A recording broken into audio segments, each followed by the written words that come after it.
Innanzitutto grazie. Quelli che ritenevo i miei 5 ascoltatori di Manzoniana Memoria, in realtà sono molti di più. Buonasera a tutti anche da parte mia.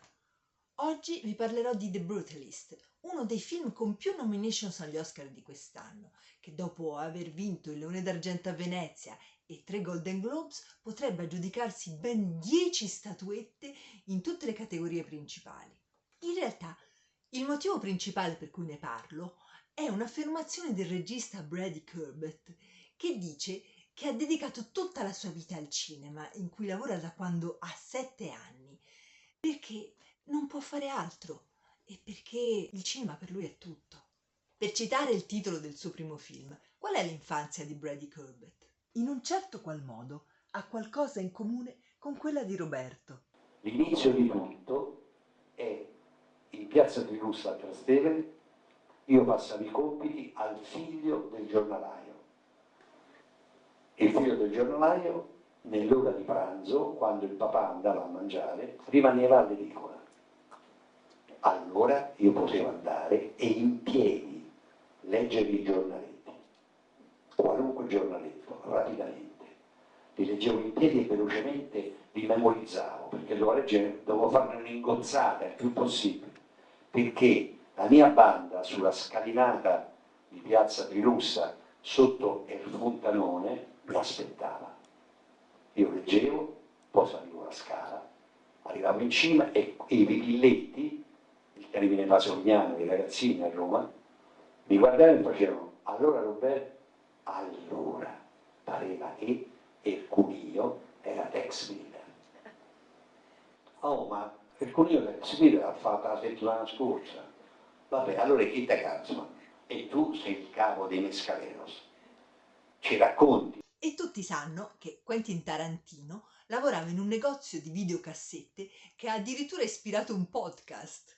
Back in the 80s, Quentin Tarantino and Roger Avery were budding filmmakers working together at a hip Los Angeles video store called Video Archives. Now, they're reuniting to watch the original tapes from the Video Archives collection. Il piccolo Brady invece passava il suo tempo nel negozio vicino a casa sua in Arizona, specializzato in libri fuori stampa, prime edizioni e molta letteratura alternativa. E siccome aiutava alla cassa Mike e Serena, in cambio riceveva libri, ovviamente. La passione per la lettura non si è trasformata nell'ambizione di scrivere libri, ma si è fusa in quella per il cinema. Per Corbett le sceneggiature che scrive sono manuali per realizzare i suoi film. Il suo primo approccio con il cinema è a 7 anni, quando la mamma single lo porta ad un provino di Paradiso perduto di Alfonso Cuarón e dopo una lunga selezione non ottiene la parte. Però è notato da un agente che decide di lanciarlo come baby attore. È un giovanissimo cinefilo quando incontra il regista austriaco Michael Haneke, di cui è un grandissimo ammiratore. E così, qualche anno dopo, quando scopre che sta preparando un remake in lingua inglese del suo film Funny Games, si presenta ed ottiene una parte. E durante le riprese convince il produttore Chris Cohen a finanziare il suo cortometraggio Protect You Plus Me, con cui ad appena 20 anni vince il Sundance Film Festival. Ma proprio quell'anno scoppia la crisi dei subprime e lui è costretto ad accettare ruoli televisivi e lavori in nero come sceneggiatore per aiutare la mamma che ha perso il lavoro. Poi la sua carriera cinematografica continua con piccoli ruoli con grandi registi internazionali, da Lars von Trier a Olivier Assayas, ma accetta di recitare soltanto perché vuole vederli in azione, perché ormai pensa solo a preparare il suo primo lungometraggio. L'idea di L'infanzia di un capo nasce da questa fotografia di Mussolini che a 5 anni accanto alla mamma sembra così delicato.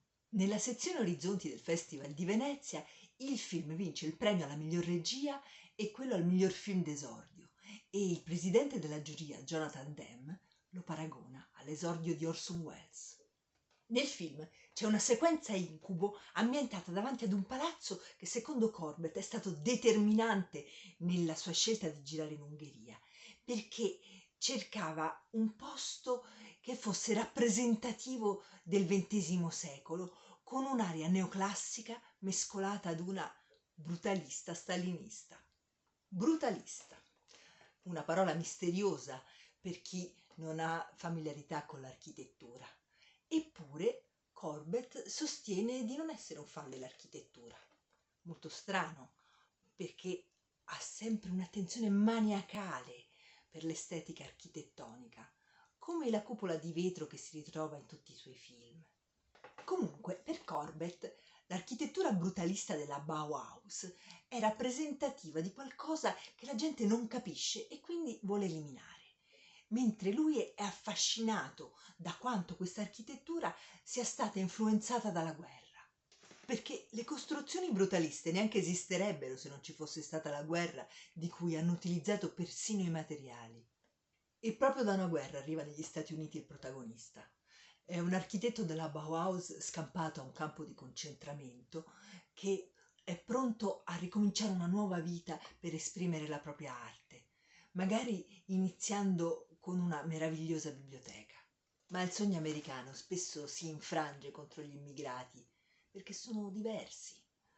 E il mecenate capitalista che gli commissiona un monumento capace di sfidare il tempo e di testimoniare la profonda sofferenza sperimentata durante la guerra, ben presto rivela la sua vocazione di padrone.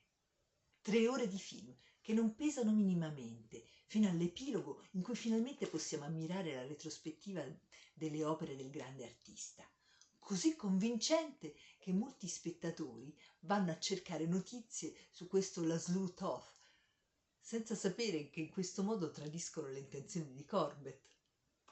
L'autore vuole che sia assolutamente chiaro che è una finzione, così gli spettatori possono lasciarsi travolgere dagli eventi storici senza doversi chiedere se l'attore stia usando l'accento del personaggio reale, anche se in realtà Corbett ha usato l'AI per perfezionare gli accenti ungheresi degli attori. Attori così bravi da meritarsi tutti una nomination, da quella come miglior attore protagonista ad un Adrien Brody in stato di grazia, a quelle come attori non protagonisti al suo antagonista Guy Pearce e a sua moglie Felicity Jones, convincentissima in un difficile ruolo bloccato su una sedia a rotelle. Il rapporto conflittuale tra i 2 immigrati probabilmente è così efficace grazie alla scrittura a 4 mani di Corbett con la moglie, l'attrice e regista norvegese Muna Fastvold, che ha guadagnato con lui una nomination per la miglior sceneggiatura originale. Il film passa da una prima metà di ottimismo americano ad una seconda di tragedia greca, per lo più ambientata nelle cave di marmo di Carrara, un posto dove, secondo il regista, si ha la netta sensazione di come il capitalismo stia tentando di impossessarsi dei tesori del pianeta, letteralmente estraendoli dalla terra. Carrara è una vera e propria allegoria visiva di questo conflitto, che è anche quello tra arte e commercio, in particolare nell'architettura e nel cinema, che sono entrambe arti molto costose. Anche se Corbett è riuscito a spendere meno di 10 milioni di dollari, sono occorsi più di 7 anni per realizzare il film. E comunque lui è stato fortunato, perché conosce moltissimi filmmakers, ma anche musicisti, ballerini, giornalisti, artisti di ogni tipo, che non riescono neanche ad arrivare alla fine del mese e spesso sono costretti a rinunciare ai loro sogni. Perché, come ben sappiamo, occorre sempre combattere per riuscire a fare il proprio lavoro. E per Corbett questo film rappresenta anche tutti gli ostacoli che lui e sua moglie sono costretti ad affrontare lungo il cammino per riuscire a portare a termine i progetti in cui credono. Per questo un giorno Corbett ha detto al suo amico Denis Villeneuve che un film è come un matrimonio, non è una notte e via. Però l'altro gli ha risposto che non è un matrimonio, è un tatuaggio in mezzo al viso, perché i tuoi film ti seguono per sempre. Chissà se i 2 registi si conoscevano quando Denis Villeneuve girava Blade Runner 2049 e diceva al suo scenografo che voleva che la scenografia sembrasse brutalista, quella severa architettura tutta in cemento iniziata negli anni 50. una scenografia sicuramente apprezzata anche dalla scenografa del film, Judy Becker, anche lei con una nomination per la migliore scenografia, per il suo lavoro straordinario che Corbett le ha affidato immediatamente quando ha scoperto che era ossessionata dal brutalismo. Il film preferito di Judy Becker è il primo Blade Runner ed ecco cosa dice Roberto della scenografia. Un'altra suggestione importante è la scenografia, che si è ispirata ai romanzi francesi del Métal Hurlant, in particolare al famosissimo disegnatore che si chiama Mébius.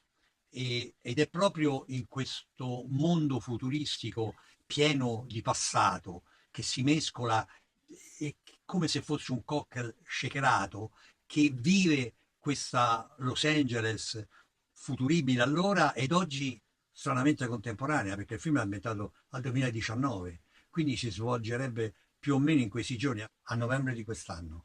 Il panorama che noi vediamo è il panorama nella realtà di Hong Kong, sul quale Ridley Scott ha operato delle modifiche che ancora non erano effetti speciali che abbiamo oggi elettronici, ma sono addirittura interventi a mano, quindi delle maquette e proprio delle dipinture per dare quell'aspetto e quel colore, quel sapore di momento finale, perché non so se ricorderete che non ci sono animali, perché sono tutti estinti, e anche il gufo, il famoso gufo che sta in cima al palazzo torre, che non a caso ricorda la Torre di Babele, non a caso ricorda le scenografie di Fritz Lang di Metropolis, ecco, anche quel gufo è un gufo meccanico. Invece il musicista dell'interessantissima colonna sonora non è più l'icona pop degli anni 60, Scott Walker, che purtroppo è morto nel 2019, ma il suo collaboratore David Bloomberg, che però sembra aver perfettamente raccolto la sua eredità avanguardista, tanto da aver meritato una nomination come miglior colonna sonora originale. Sin da quando compaiono i titoli che scorrono trasversale, gli spettatori sono subito colpiti da qualcosa di insolito, perché il film è proiettato in pellicola 70 mm. E Corbett lo ha girato in VistaVision, scatenando infinite polemiche, a cui lui ha risposto che i costi ammontano a meno del 2% del totale, quindi non sono così esagerati. Ed in cambio lui ha ottenuto una visione molto più ampia, perfetta per mostrare i palazzi dell'architettura brutalista. La VistaVision era una pellicola usata negli anni 50, moltissimo da Hitchcock per esempio, in grado di ottenere positivi di altissima qualità e di lunghissima durata, perché anziché scorrere verticalmente, scorre orizzontalmente e quindi è grande più del doppio, come il formato IMAX, e considerate che può raggiungere una risoluzione di 14K. Per questo poi il positivo può essere stampato in 70 mm, come Oppenheimer di Nolan. Sarà pure una finezza da cinefili, però devo dire che la visione della proiezione è abbastanza impressionante.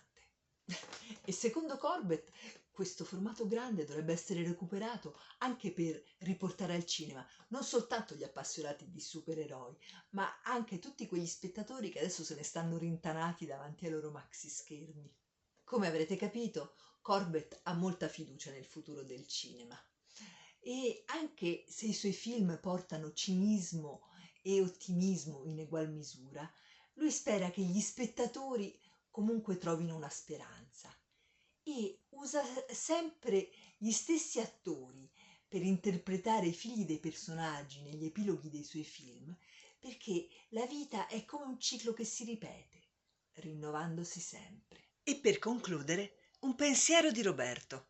È il momento in cui la poesia lotta e cerca di vincere contro il grigio del conformismo, contro i pregiudizi. È il momento in cui c'è una rivolta in nome della bellezza, una rivolta in nome della libertà, una rivolta in nome della forza del cuore contro la forza, il grigiore della realtà, la forza del denaro, la forza del potere, la forza degli intrighi.